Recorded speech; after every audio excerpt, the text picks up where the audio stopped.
En mi anterior punto de vista te mencioné la confusión que se ha producido porque algunos medios seculares habían señalado que existía una oposición entre lo que el Papa Benedicto XVI dijo recientemente sobre el infierno cuando respondió a una pregunta planteada por un sacerdote de la diócesis de Roma sobre este tema y lo que había enseñado Juan Pablo II, es decir, cómo el infierno para el Papa Benedicto XVI era un lugar y para el Papa Juan Pablo II un estado, y cómo ambas cosas son ciertas. Es un estado y es un lugar, y es una realidad inevitable. Otro punto que creo que vale la pena abordar ahora es sobre si el infierno, es decir, la condenación eterna por siempre, no sería un acto demasiado injusto de Dios. Y esto el Papa Benedicto XVI en sus palabras también lo explica. Una persona, una lectora, nos enviaba un comentario diciendo: ¿no sería el infierno como pena eterna demasiado injusta de parte de Dios? Porque pongámonos el caso, nos escribía esta lectora de Así Prensa, ¿no sería demasiado injusto imaginarnos una persona que ha vivido 70, 80, 90 años y que ha sido perversa, que durante esos años ha hecho una cantidad enorme de mal? Sin embargo, el mal que ha hecho por el mismo hecho de ser mortal, de ser temporal, es limitado, no ha sido eterno. Entonces, ¿por qué condenar a esta persona a una pena eterna? ¿No sería justo que Dios precisamente le hiciera pagar por todos los males que ha hecho, que siempre van a ser temporales, ¿no? Han sido 80, 90 años, lo que sea, de obras malas, perversas. Bueno, pues que lo mande al infierno lo que Dios crea conveniente, 10, 100, 1000 años si quiere. Pero eterno, no, eso sería perverso de parte de Dios.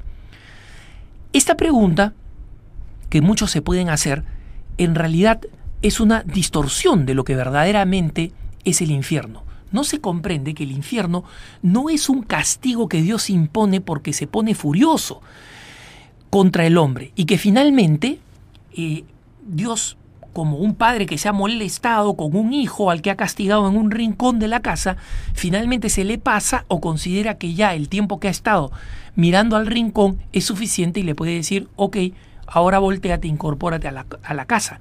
No es así.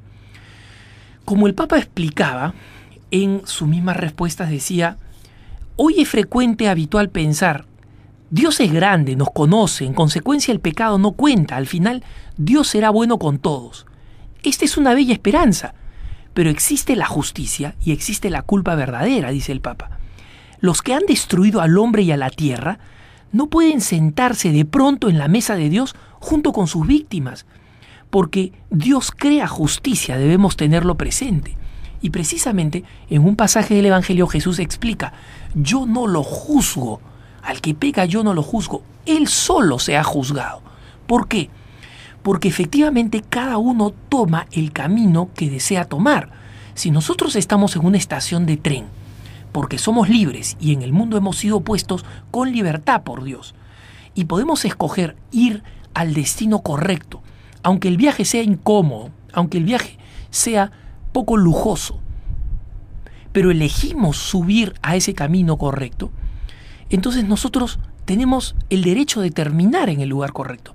Pero si a pesar de las advertencias, de todas las indicaciones que se nos hacen, nosotros decidimos ir por el camino equivocado, aunque el viaje sea cómodo, aunque la comida y las fiestas en los vagones sean muy agradables, el destino final es el que nosotros escogemos. Y precisamente el Papa explica cómo uno puede llegar a optar por una condenación. Nos dice: quizá no sean tantos, pero existen los que se han destruido de este modo y que son insanables para siempre, quienes han tomado opciones en su vida que ya no tienen más algún elemento sobre el que pueda apoyarse el amor de Dios, ya que no tienen más en sí mismos un mínimo de capacidad para amar. Esto sería el infierno. Si cada uno de nosotros, si alguno de nosotros ha optado libremente, porque hay que recordar, Dios nos ha puesto acá para que seamos libres, libres para amar, porque sin libertad no hay amor, seríamos marionetas, títeres. Si tenemos la libertad y esa libertad la usamos para negar constantemente a Dios, nuestra propia naturaleza es una naturaleza que repugna a Dios. Somos como agua frente al fuego, somos como un vaso de agua frente a un gran incendio. El agua es repugnada por el fuego, se evapora y se aleja. Esa es precisamente la condenación eterna. No es un acto maligno de Dios, de un Dios vengativo. Es la consecuencia de opciones que hemos tomado en la vida y que además se nos ha advertido que son opciones definitivas en nuestra vida. Y estando advertidos, no hemos querido seguir esa advertencia. Las consecuencias, pues, son lógicas y racionales y no producto de una supuesta maldad o exageración de Dios. El infierno existe y nosotros podemos escogerlo eternamente para nuestra condenación. Que tengas un buen día.